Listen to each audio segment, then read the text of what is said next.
Thank you, Deputy Speaker, and I rise to speak about the Environment Protection Reform Bill 2025. Now, a moment ago I listened to my colleague, the member for Canning, and he spoke that bills in this parliament should be treated with due diligence, and I agree with that. That's absolutely right, Deputy Speaker. But what have we got here? We've got the explanatory notes to this bill, and here they are. There's 1,500 pages, and we've had a few weeks to examine that, and that's quite an appalling situation to give that amount of scrutiny to such an important piece of legislation. Now, I'll quote from an old friend of mine, Winston Churchill. Never met him, but an old friend nonetheless. And he said, this report, by its very length, protects itself from ever being read. And that's absolutely right. The set of bills, the explanatory memorandum, as I said, is 1,500 pages or thereabouts. However, you don't have to read very far into this bill, Deputy Speaker, to come to the conclusion that the devil is in the detail. This legislation is a prime example of how the government is wanting to pick and choose winners to suit their own agenda, primarily their reckless rollout of renewable energy. The legislation is giving the government the green light to speed up the destruction of our environment and the social fabric of our regional communities by providing the minister with autocratic powers to ram through renewable energy approvals if they wish. And that's spelled out on page 2 of the explanatory memorandum, and I'll quote from it. The reform bill would amend the EPBC Act to provide a framework for the minister to make, vary and revoke national environmental standards and apply such standards to decision-making under the Act across various approval decision pathways. The minister will be supported by the creation of more government bureaucracy, the National Environmental Protection Agency, supposedly independent from the government, and a new Environmental Information Australia division of the Department of Climate Change, Energy and Environment and Water. These new agencies will come under a new Chief Executive Officer, as well as the Head of Environment Information Australia.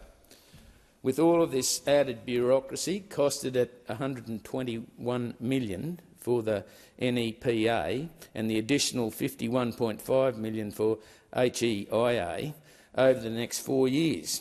And what do we receive for this amount of investment?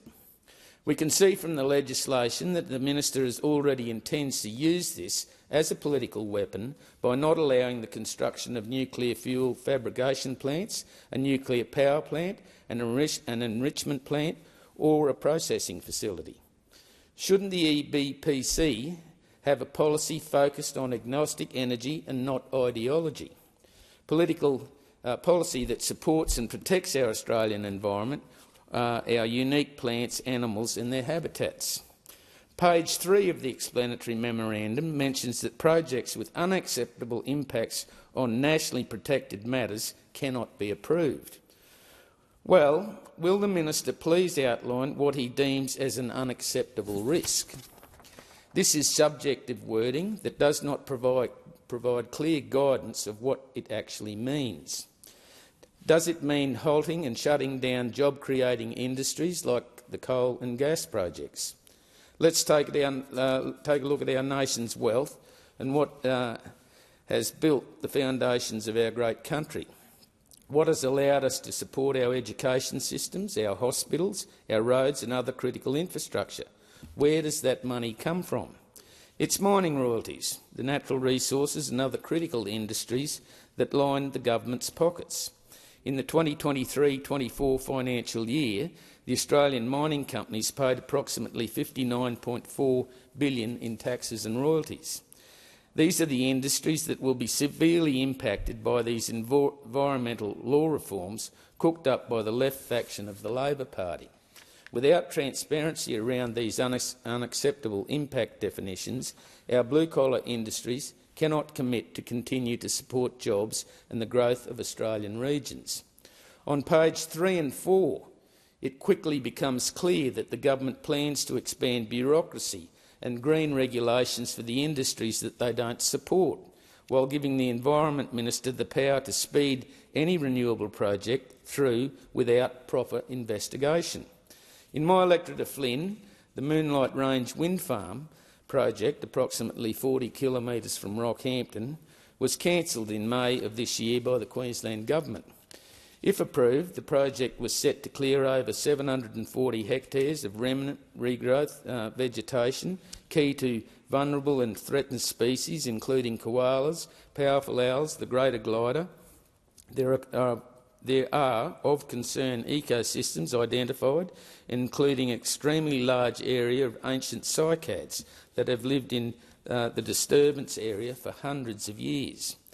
Not to mention the installation of 88 proposed turbines with a tip height of 280 metres, requiring the tops of the mountain ranges to be blasted for their construction. During the 2-month call-in period, there were more than 550 representations to the Deputy Premier. The submissions made it clear that the project did not have community support, with 88% of the local residents opposed to the project proceeding. The Moonlight Range Wind Project was found not to have met the requirements of the government's new planning laws, which were to ensure that renewable energy projects are assessed in the same manner as other major resource developments. And I strongly supported this action by the Queensland Government to cancel this project. The Queensland Government has introduced these new laws to give locals a say in what developments can proceed in their backyards. But I have great concerns, Deputy Speaker, that if this EPBC legislation is passed, it will give the Federal Government Environment Minister of the day the ability to steamroll state governments' processes and, with it, local communities' voices. And just don't take my word for it. It's written here in the legislation, Deputy Speaker, and on page 2 of the explanatory memorandum, where I quote, "The reform bill would arm the EPBC Act to provide a framework for the Minister to make, vary and revoke national environmental standards." And furthermore, on page 9 it states, "The reform bill would provide an approval mechanism that responds to this recommendation for designated projects that the Minister considers to be in the national interest to be approved, even if they do not meet the requirements of the EPBC Act." Now, I'm going to repeat that so that people get this right. Page 9, you can look it up. The reform bill would provide an approval mechanism that responds to this recommendation for designated projects that the Minister considers to be in the national interest, to be approved, even if they do not meet the requirements of the EPBC Act. It's outrageous. This would ensure that destructive projects like Moonlight Range, in the wrong location, on the very environment that the EPBC exists to protect, can be rubber-stamped and expedited by the Minister, even if they don't meet the requirements of the EPBC Act. Deputy Speaker, it couldn't get any clearer.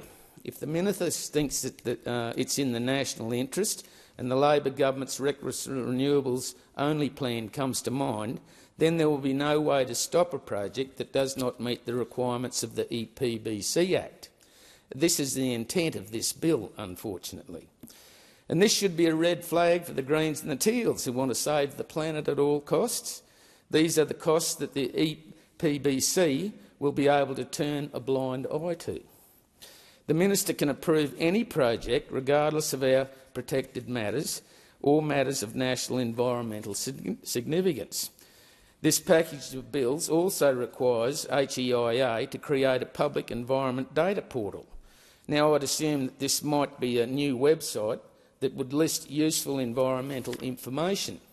I would think that this might be similar to the Australian Renewable Energy Map, the Truth Map, as it is more commonly known. Thousands of hours were put into it by conservationist Stephen Kowalski, searching and mapping over 1,200 projects, of 96 of which are in my electorate of Flynn. It would be beneficial to the EPBC to be able to use HEIA's public environment data portal to see the cumulative effect of the thousands of wind turbines and 500 million solar panels that they are wanting to fast-track. These intermittent weather-dependent forms of energy generation are covering agricultural Australia, in my electorate as well, and in fact all over Australia. This agricultural land is not protected under the EPBC Act, despite the essential need to produce food for our nation. The HEIA's data portal is limited through the information available to the public, unlike the Truth Map. These proposed bills state that the HEIA would not need to share this information if they deem it to be protected information, despite the bill stating on page 3 of the Environment Information Australia Bill, if you're reading along, that the HEIA would provide transparency, certainty and accountability, but only for individuals for authorised purposes under the condition of non-disclosure. So where is the transparency? Where is the accountability, Deputy Speaker? And there are more holes in this legislation than a cast net, honestly. Here's a summary of what the appointment of the NEPA CEO would look like under the Labor government. The CEO is supposed to be independent of the minister, and the NETA becomes another department funded by the Australian taxpayer. The CEO gets issued a statement of expectation from the minister, and the CEO then gives the minister a statement of intent. The CEO is appointed by the Governor-General. And while I understand the intent of this action, I ask what expertise the Governor-General has in deciding this critical position. The CEO must be familiar with regulation and public sector administration, not necessarily any more than one of the natural resource management, heritage, Indigenous affairs, ecological sustainable development, biodiversity conservation, law and law enforcement. But, Deputy Speaker, the CEO can have committee experts in these fields. The CEO can ignore their advice when making decisions. And I'm not making this up, it's all in the bill here. That CEO can create a committee of subject matter experts but then choose to ignore their advice. It's on page 4. The current forms are also missing the ability for the CEO to be terminated by the minister. And, Deputy Speaker, only the Governor-General can terminate the CEO, just like Sir John Kerr 50 years ago did when he removed the Whitlam government. So where's the John Kerr now when we need him? The only difference here is the Australian people will get to decide who will lead the country every 3 years, while this CEO appointment gets a free pass for 5 years. To summarise, Deputy Speaker, the CEO gets a $30 million budget per year to create and run another government department that is run by a CEO who cannot be directed by the minister and can ignore advice provided by technical experts in his chosen advisory group, and once again bureaucratic nonsense with no repercussions and no transparency. The CEO will have extensive, broad, sweeping powers to issue indefinite stop work orders. Once again, a power that creates uncertainty for business and industry. Deputy Speaker, the rush of this package of bills to be forced through the House in a matter of hours speaks volumes about the intent of this government. They are hell-bent on hampering the industries of Australia that we rely on for a stable and generous and prosperous economy, while allowing unchecked destruction of the landscape and environments that I consider precious. Deputy Speaker, I do not support this legislation. I urge the Teals and the Greens to do the bill, and we must reject this bill.